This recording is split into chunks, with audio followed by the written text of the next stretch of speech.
Hey Jared, thanks for sending me your swim video for analysis.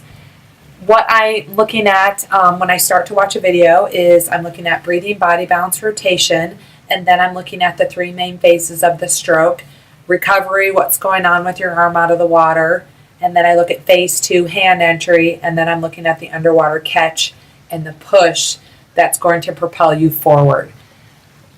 So let me start by saying breathing, body balance, rotation actually looks pretty good. I just want you to know that when you're breathing, you want to keep one side of your face in the water. You want to keep one arm a little bit extended out in front of you. Rotate on your hip, take your breath, take your inhale, and then rotate back down. As far as rotation goes, your rotation looks fine. I just want you to know that the underwater catch and the push is what's driving your rotation. So I'm going to talk about the underwater catch and push in a second, but I just wanted to mention that. Your kick looks fine. You're keeping your toes together. Just be mindful when you are breathing, you do have kind of a big split kick when you take a breath. Usually that's to provide some sort of balance. It's not necessary that you do that, so I just wanted you to be mindful of that. As far as recovery goes, you want to make sure you're leading with your elbow. And again, if you're driving your rotation with your underwater pull, that's going to help lead with the elbow. And your actual point of hand entry looks okay.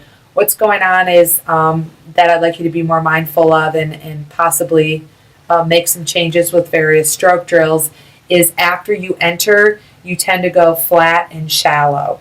And that's maybe you've been doing a lot of catch-up drill.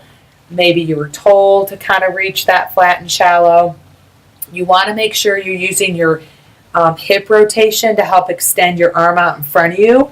You don't want to be necessarily reaching with your shoulder. So when you enter, you want to kind of enter and keep your hand going down at an angle as you rotate. So my arm is still extended out in front of me, but it's about, let's say 3 to 6 inches under the water. And the reason that's more effective is it sets your hand up for a catch and then the pull. The catch precedes the pull. So your stroke count was about 15 strokes in 20 seconds. That's actually pretty good.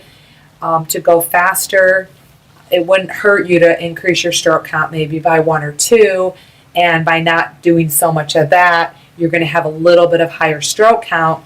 But if you increase your stroke count slightly without losing that distance per stroke, that's actually going to help you go faster.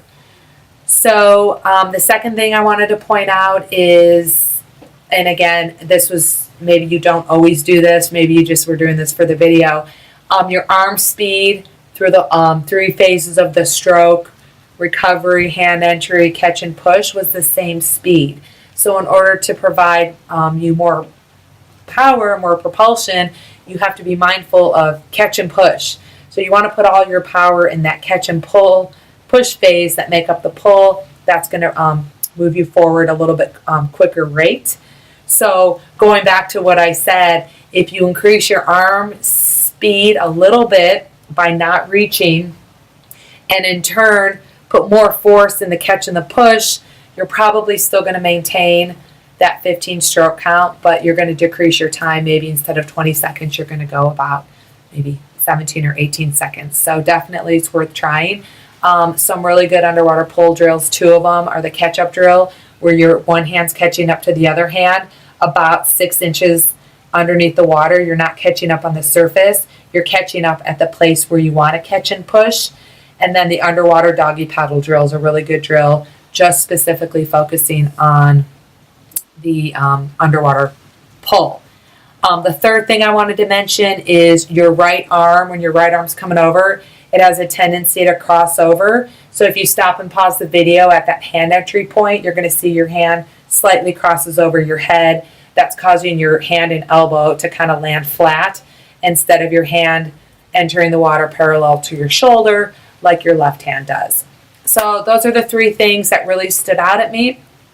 I would have you do, again, the main drills I'd have you do is probably catch up and the underwater doggy paddle drill. A little bit of, a head out of the water drill. So the head out of the water drill will not only increase your arm turnover, it will help you from this crossover, because if you're swimming with your head out of the water, you're going to be watching where your arm is entering, and you want that hand to enter about parallel to your shoulders. So keep up the great work, and if you have any questions, you could send me an email, or you could leave us a voicemail on speakpipe.com/endurance hour, because if you have the question, probably someone else does. And so we'd love to hear your voice on voicemail and maybe discuss it on the next podcast. Make it a great day.